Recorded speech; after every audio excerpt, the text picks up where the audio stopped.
네, 앞서 봤듯이 채권의 가격에는 이자율이 중요한 영향을 미칩니다. 자, 그러면 채권 이자율은 어떻게 결정되는 걸까요? 우리가 채권의 이자율이 어떻게 결정되는지 로직을 먼저 살펴보도록 하겠습니다.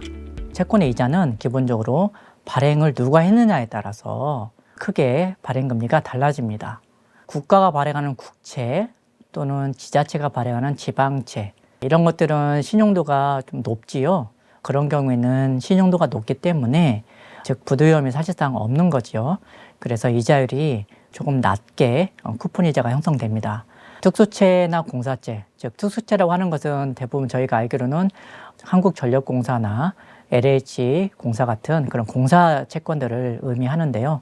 이런 공사들의 채권의 경우에도 통상 정부에서 유사시에는 지원할 수 있는 그런 가능성이 높다고 보기 때문에 신용등급이 높고 대신에 표시 이자율이 낮은 것이 특징입니다. 은행채의 경우도 저희가 통상 신용도가 높고 은행이 망할 거라고는 생각은 보통 안 하죠.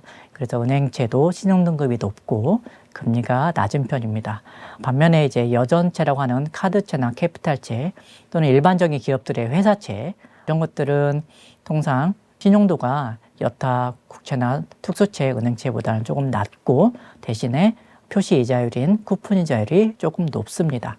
그리고 유동화증권이라고 해서 ABCP나 또는 ABS 같은 이런 채권들은 금리가 높은 것이 특징이라고 볼 수 있겠습니다. 이자 지급 주기도 참고로 좀 살펴보면 국채 같은 경우에는 이자 지급 주기가 통상 6개월 또는 12개월 이 정도에 한 번씩 반년에 한 번씩 준다고 볼 수 있겠고요. 공사채의 경우에는 3개월에 한 번 또는 6개월에 한 번씩 주는 경우도 있습니다. 은행채의 경우에는 1개월, 3개월 그때마다 이자를 주기도 합니다. 여전채, 회사채, 유동화증권도 마찬가지로 1개월마다 이자를 주기도 하고 3개월마다 주기도 합니다. 보통은 3개월에 한 번씩 주는 채권들이 많았었는데 일반적이었는데 최근에는 이제 개인 투자자들이 채권에 투자를 많이 하시게 되면서 월 이자를 받게 하는 채권들이 좀 더 인기를 타면서 월 지급식 채권도 많이 나오고 있는 상황입니다. 자, 발행 주체가 누구냐에 따라서 신용등급도 다르고 그거에 연계해서 금리도 달라지는데요. 페이지에 보시면 특수채는 이제 AAA 등급, 가장 높은 신용등급이죠. 그 밑에가 이제 AA 등급이고 플러스가 붙어 있는 등급입니다. 한국전력공사나 토지주택공사 같은 채권들이 이제 AAA에 해당하고 있고요. 은행채의 경우에도 AAA, AA 플러스 이런 등급들의 은행들이 있습니다. 산업은행, 기업은행, 국민은행 이런 은행들이 AAA에 해당하겠습니다. 자, 여전채라고 하는 것은 이제 카드채나 캐피탈채들인데요. 가장 높은 등급이 AA 플러스의 현대캐피탈, 현대카드, 삼성카드, 신한카드 이런 카드사들이 포진해 있고요. 그리고 AA 마이너스 등급의 캐피탈사들, 신한캐피탈, 하나캐피탈 이런 캐피탈사들이 형성돼 있고 더 낮은 등급에도 여타의 많은 캐피탈사들이 포진해 있습니다. 등급이 낮을수록 금리는 쿠폰 이자는 높아진다. 또는 시장 유지율도 높게 형성된다. 이렇게 이해할 수 있겠습니다. 회사차의 경우에도 AAA 등급이 있고요. 현대차나 금융지주, 또 KT, SK텔레콤 같은 회사들이죠. 그 채권을 누가 발행하느냐에 따라서 쿠폰 이자가 달라지고 신용도가 달라진다고 했습니다. 이 채권 중에서 발행 구조가 어떠냐에 따라서도 이자율이 달라지게 됩니다. 보통의 채권들은 이제 선순위채라고 해서 상환 순위에 있어서 우선에 위치해 있는 일반적인 채권입니다. 대부분의 채권이라고 하면 기본적으로 선순위 채권이라고 보시면 되겠습니다. 그리고 이 선순위 채권이 모두 다 상환이 된 후에야 가져갈 수 있는 상환순위가 차선으로 밀리는 채권이 후순위 채권이고요. 이런 후순위 채권은 당연하게도 선순위보다 등급이 낮습니다. 신종자본증권이라고 하는 것도 있는데요. 이거는 상환순위에 있어서 선순위보다 밀리고 후순위보다도 밀리는 그야말로 차차선하는 채권으로 등급이 후순위 채권보다 더 낮습니다. 등급이 계속 낮다는 것은 표시 이자율, 시장 이자율이 높게 형성된다는 얘기입니다. 자, 그리고 보증을 해준 채권이냐 보증이 없는 채권이냐에 따라서도 다른데요. 보증을 없는, 즉 보증이 없는 채권, 무보증 채권인데요. 일반적인 채권들이 통상적으로는 선순위 채권이면서 무보증 채권입니다. 이게 일반적으로 있는 채권들이 그렇고요. 보증채나 담보부채라는 것이 있는데 보증이나 담보가 제공되는 채권이고 이런 경우에는 무보증 채권보다는 등급이 높습니다. 당연히 이자율은 조금 낮게 되겠죠. 그리고 유동화 채권이라고 하는 것들은 통상 신용보증이 제공되기 때문에 금리가 조금 일반적인 무보증 채권보다는 금리가 낮은 경우가 있습니다. 물론 어느 주체가 발행하느냐에 따라서 유동화 채권 자체적으로 금리가 높은 경우가 있는데 거기에 대해서 신용보강을 하게 되면 조금은 금리가 낮아진다 정도로 이해하면 되겠습니다. 자, 이표채, 할인채, 복리채라는 특징에 대해서도 한번 말씀드려보면 자, 이표채라는 것은 표시 이자율에 따라서 정해진 주기마다 이자가 지급되는 채권입니다. 앞서 봤듯이 3개월에 한 번 또는 6개월에 한 번 아니면 1년에 한 번 이렇게 이자가 정해진 주기에 나온다.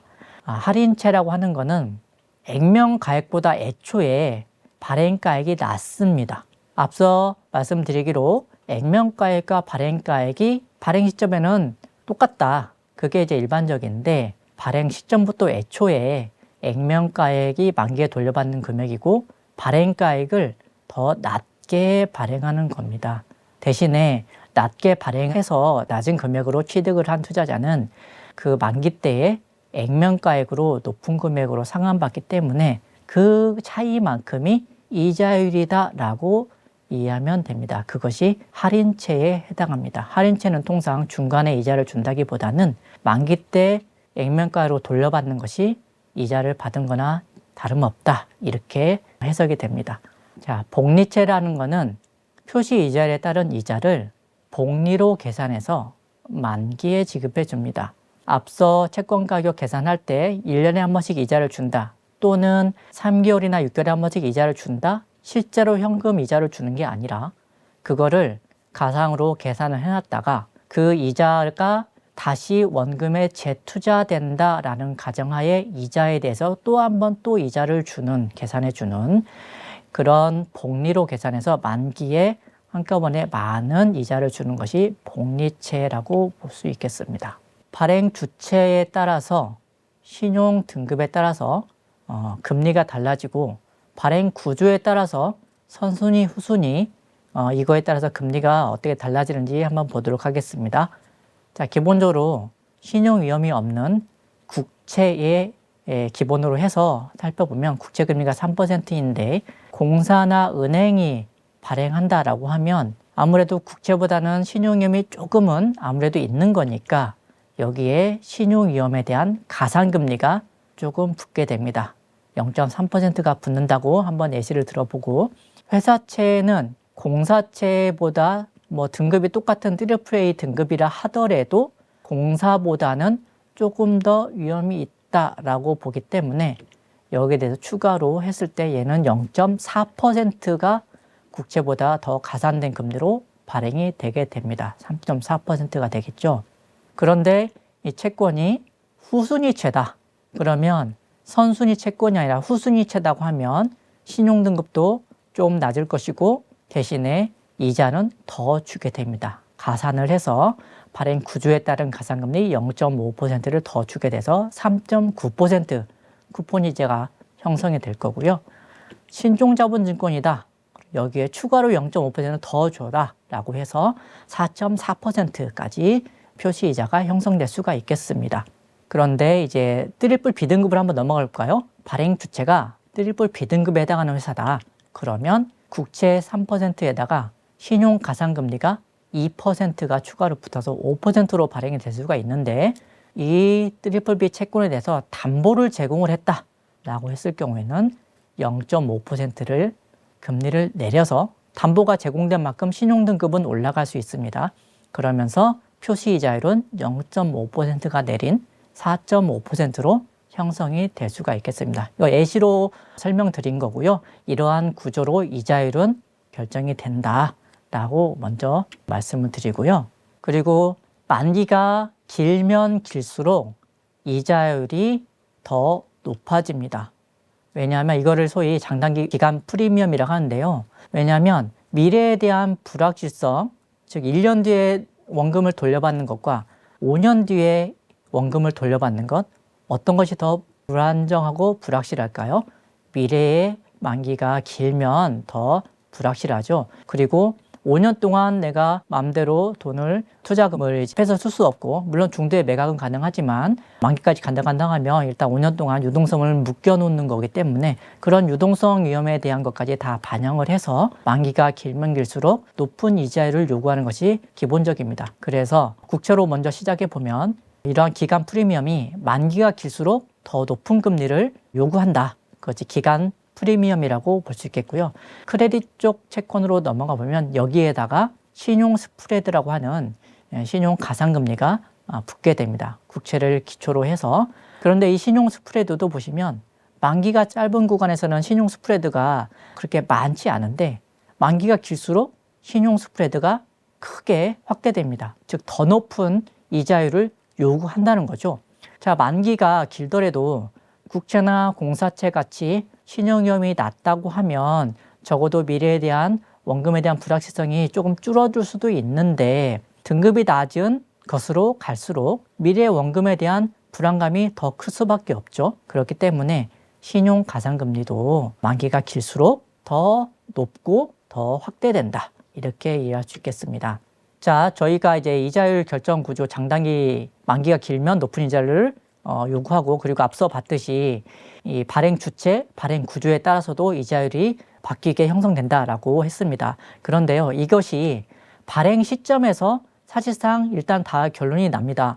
선순위 채권이냐, 담보부 채권이냐, 등급이 낮은 채권이냐, 등급이 높은 채권이냐, 만기가 짧은 채권이냐, 만기가 긴 채권이냐, 이거는 발행 시점에서 이미 결정이 되기 때문에 거기에서 결정된 쿠폰 이자율, 그리고 그거 자체가 발행 시점에서는 발행 이자율이 될 것이고요. 시장 이자율이 될 것이고 다 일치하는데, 이렇게 된다면 중간에 매매를 하더라도 매매 차손익이 발생하지 않겠죠. 문제는 이렇게 해서 발행 주체, 발행 구조, 기간, 만기에 따라서 처음에 형성된 표시 이자율이 또는 시장 이자율이 시간이 지남에 따라서 시장 이자율이 바뀌게 되는 경우가 있습니다. 아니, 시간이 지났다고 해서 발행 구조가 달라진 것도 아니고 발행 회사가 달라진 것도 아니고 모든 게 동일한데, 물론 만기로 좀 짧아질 수는 있겠지만은 모든 게 동일한데 왜 시장 이자율이 바뀌게 되는 것인가? 그것이 즉 중간에 매매 차손익이 발생하는 또는 평가 손익이 발생하는 이유인데요. 자, 이런 것들이 있습니다. 국채금리와 신용 가상금리가 바뀌는 요소들, 예를 들면 경제 성장률이 상승한다 라고 하면 시장 이자율이 상승합니다. 경제가 화랑이다. 그러면 여기저기서 투자도 많이 하게 될 것이고, 돈을 많이 빌려다가 기업이든 가게든 많은 투자를 하게 되는데, 돈을 많이 빌려간다는 얘기는 그만큼 시장에서 이자율을 상승시키는 요소가 됩니다. 그래서 통상 경제 성장률이 상승하면 시장 이자율이 상승한다 라고 보고요. 시장 이자율이 상승한다라는 뜻은 앞서 채권 가격에서 시장 이자율이 상승하면 채권 가격은 떨어지게 됩니다. 즉 채권에서 평가 손실 또는 매매 손실이 발생할 수 있다는 얘기입니다. 자, 물가가 상승하면 역시 시장 이자율이 상승합니다. 물가가 상승하면 한국은행이 하는 역할이 뭘까요? 물가를 잡기 위해서 기준금리를 인상을 하게 되지요. 그래서 기준금리 인상을 하게 되면 시장 이자율이 일반적으로 상승을 하게 됩니다. 일반적으로 상승을 한다는 말씀 드리고요. 만약에 이제 또 환율이 상승하면 어떻게 될까요? 자, 환율이 상승하면 우리나라로 예를 들면 우리나라는 수출국가지요. 그러면 수출이 많이 향상이 되고 기업들의 실적이 좋아지고, 기업들 실적이 좋아지면 고용이 늘어날 것이고, 고용이 늘어나면 임금과 소비가 또 좋아질 것이고, 그런 작용을 하게 되면 시장 이자율이 올라갈 수밖에 없습니다. 왜냐하면 물가도 올라갈 거기 때문에요. 그리고 환율이 상승했을 경우 수입 측면에서는 수입 물가가 상승합니다. 이거 역시 인플레이션과 관련된 거지요. 그래서 환율이 상승하면 통상 시장 이자율이 상승한다라고 이해하시면 되겠습니다. 자, 그리고 만약에 발행사의 신용도가 발행 시점과 달리 좋아졌다. 발행사의 신용도가 예를 들면 등급이 낮았던 발행 시점에 낮았는데 그 이후에 신용 등급이 올랐어. 그러면은 이제 신용 가상금리가 내려가겠죠. 그러면 시장 이자율, 즉 이 회사에게 요구되는, 이 회사 채권에 요구되는 시장 이자율이 하락하게 됩니다. 그러면 앞서 봤듯이 최초의 표시 이자율과 시장 이자율이 같았는데 시장 이자율이 떨어지게 되면 채권 가격은 올라가게 됩니다. 매매 차익, 평가 이익이 발생할 수 있겠습니다. 자, 채권 투자 수요가 증가하면 어떨까요? 이거는 이제 수요와 공급 측면인데요. 채권의 수요가 갑자기 투자 수요가 늘어났다. 너도 나도 채권을 사겠다. 그러면 당연히 시장 이자율, 채권의 시장 이자율이 하락합니다. 즉, 더 낮은 이자를 주더라도 나는 그 채권을 사겠다라는 채권 투자 수요가 많은 것이죠. 반대로 채권을 발행해야 되겠다라고 하는 발행 회사들이 너도 나도 채권을 발행해야 되겠다. 그러면 시장 이자율이 상승합니다. 왜냐하면 더 너도 나도 채권을 발행해서 기업들이 자금을 끌어당긴다는 얘기인데 그런 경우에 더 높은 이자율을 주더라도 나는 채권을 꼭 발행을 해야 되겠어. 이런 공급이 계속 늘어나면 시장 이자율이 상승하겠죠. 이런 요소들이 발생을 하게 되면 발행 시점 이후에 표시 이자율과 시장 이자율이 괴리를 나타내게 됩니다. 이렇게 되면 이제 평가 손익 또는 매매 차손익이 발생하게 됩니다. 자, 적정 시세 가격이라는 것이 과연 의미가 있는 것인가? 저희가 이제 현금 흐름을 가지고 현재 가치화할 때 그 시장 이자율로 현재 가치화하는 것인데 그 가격이 그렇다면 적정한 가격인 건가에 대해서 한 번쯤 생각을 해볼게요. 주식과 대비해서 좀 살펴보면 주식의 경우에 보면 주당 순이익이라고 하는 EPS에 멀티플, 펄을 주로 많이 이제 얘기들 하시죠. 멀티플을 곱해서 해당 주가가 산정이 되지요. 채권의 경우에는 미래에 들어오게 될 원금 이자를 현재 가치 시장 이자율로 이제 할인을 하게 되면 채권 가격이 나오게 되는데 저 곱하기라는 의미는 실제로 곱한다는 의미가 아니라 이제 원금 이자와 시장 이자율 간의 어떤 조합을 통해서 채권 가격이 나온다라는 뜻입니다. 자, 이런 경우에 똑같은 적정 가격인가? 라고 보면 주식의 경우에는요. 일단 순이익 자체가 계속 변해요. 과거와 현재가 다르고 현재와 미래의 순이익이 계속 바뀐다는 것이죠. 거기에다가 멀티플이라고 하는 이 퍼나 PBR 또는 EV, EBITDA라고 하는 이런 값들도 시시때때로 계속 변합니다. 그러니까 어느 시점에서의 이익, 어느 시점에서의 펄이라는 것이 현재 주가를 형성하고 있겠지만 이 가격이 과연 적정한 것인가에 대해서는 항상 의문이 됩니다. 채권의 경우에도 조금 다른 점은 있지만 그래도 별반 차이는 없습니다. 뭐냐면 자, 시장 이자율은 앞서 봤듯이 어떤 요소들에 의해서 계속 변할 수가 있습니다. 반면에 원금과 이자는 그래도 나름 픽스돼 있죠. 주식과 다르게 얻게 되는 수취하게 되는 현금 흐름은 그래도 픽스가 돼 있다는 얘기입니다. 그래서 소위 채권에 대해서는 채권 상품을 픽스드 인컴이라고 하는 것이 이 원금과 이자가 일단은 고정되어 있지 않느냐라는 얘기 때문에 그런데요. 채권 가격은 그래도 계속 변하는 시장 이자율에 따라서 바뀌기 때문에 우리가 생각하는 주가 채권 가격이 적정하다라는 의미를 쓰기가 좀 어렵습니다. 그냥 그 시점에서의 시세 가격인 거죠. 그렇다는 얘기는 이 시세 가격이 계속 변한다는 얘기구나. 그러면 저희가 시세 가격을 예측을 해서 이익을 볼 수도 있다는 얘기고요. 시세 가격을 잘못 예측하면 손실도 볼 수 있다는 것인데요. 투자자들 입장에서는 그냥 만기까지 계속 가져가겠다 하는 투자자도 있고요. 또는 중간에 예측을 잘해서 시세 차익을 얻겠다라고 보는 투자자도 있을 수 있겠습니다.